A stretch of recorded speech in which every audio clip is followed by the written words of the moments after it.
Hey everyone, Ikendeo here, and welcome to today's Explainer.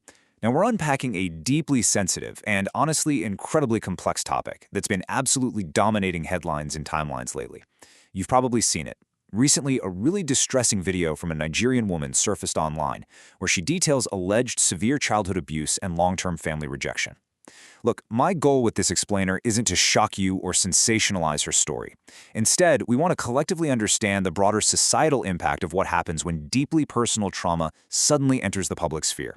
So let's dive into this together with a compassionate yet entirely objective lens and focus on what these kinds of viral moments actually mean for our social support systems. This brings us right to the central question we really need to ask ourselves today. When trauma goes viral, how should a community respond? I mean, it is so easy to get caught up in the graphic details or the immediate outrage of unverified allegations, right? But as a society, our primary focus absolutely must shift toward community responsibility.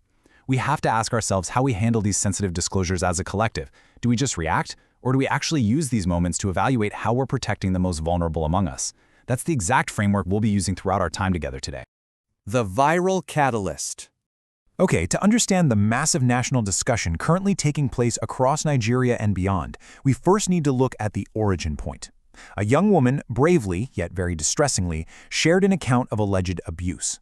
Now, we're presenting this core allegation strictly as a direct quote. We do this to maintain absolute impartiality while still honoring the experience this survivor has stated. She said, "My mother forcefully undressed me in front of my stepdad and gave him permission to do this with me. When I got pregnant, they chased me away." It's a profoundly heavy statement, guys, and it's exactly why this video became an absolute flashpoint for public discussion.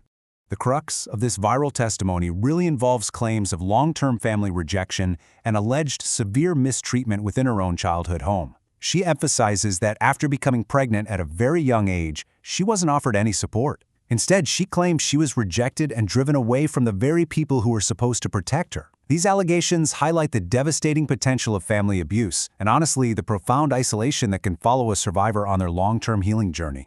Section 2. Public reaction and caution. Whenever content this emotionally charged hits social media, it acts like a giant megaphone, amplifying two very distinct human reactions. On one hand, we see this massive outpouring of sympathy. People are incredibly moved and immediately start calling for robust support systems for survivors of abuse. But then on the flip side, we see a much more pragmatic response from citizens urging caution and demanding due process verification. And they correctly point out the dangers of drawing immediate conclusions from viral social media content before all the facts are actually in. Both of these are entirely natural responses to unverified public trauma. But here is the absolutely crucial point we need to keep in mind.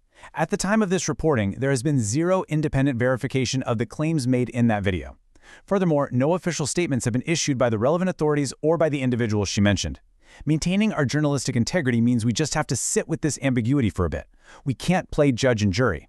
Our role here is to observe the societal ripples this unverified video has created. But you know, this ambiguity actually forces us to pivot. Instead of just dwelling on the unverified specifics of this single viral video, we have to ask a bigger question. How can society better support survivors in general?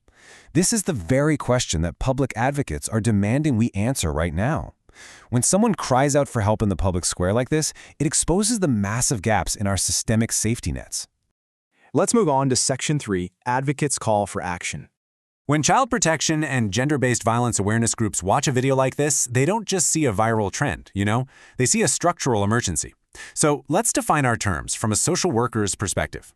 Child protection safeguards are proactive measures and systems designed to protect vulnerable individuals from the risk of domestic abuse. For any public leaders watching this explainer right now, listen up because this is your mandate. Safeguards aren't just reactive punishments for abusers. They require concrete state-level policy changes. We're talking about expanding specific legal protections for vulnerable youth and fully funding community housing infrastructure so displaced young people actually have a safe place to go the moment they fall through the cracks. Right now, advocates are highlighting 3 essential needs to turn all this awareness into concrete action. First up, safe reporting channels. A victim shouldn't have to go viral on social media just to be heard. There must be accessible, trusted local avenues to report abuse without any fear of retaliation. Second, counseling services. This means fully funding accessible resources. Think national domestic abuse hotlines, local NGO crisis centers, and specialized trauma counseling access for victims to aid their long-term healing.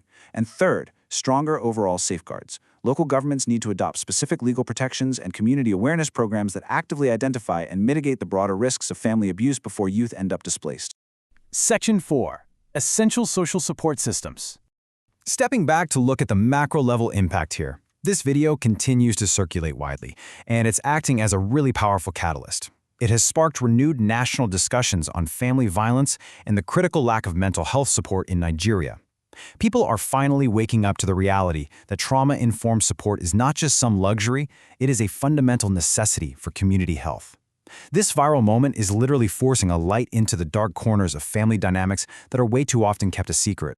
So how do we synthesize all of this into a healthy community response? Well, it happens in 3 steps. Step 1. We must acknowledge viral trauma claims compassionately. Empathy should always be our first instinct. Step 2. We must prioritize due process and verification. We protect the truth by demanding evidence and official investigations. And step 3, honestly the most important of all, we must establish robust mental health and social support services. Because empathy and verification mean absolutely nothing if we don't have the clinics, the social workers, and the policies actually in place to help those who are suffering. Which leaves us with this final, vital question. Will this viral moment actually lead to lasting structural change for vulnerable youth? Social media outrage, it burns really hot, but it fades so fast. True community responsibility means taking that initial spark of awareness and building lasting, systemic action from it. It is up to all of us, citizens, advocates, and leaders, to ensure that the call for safeguards doesn't just fade away when the next viral video comes along. Thank you so much for joining me for this explainer. Keep asking questions, keep demanding better systems, and I'll see you next time.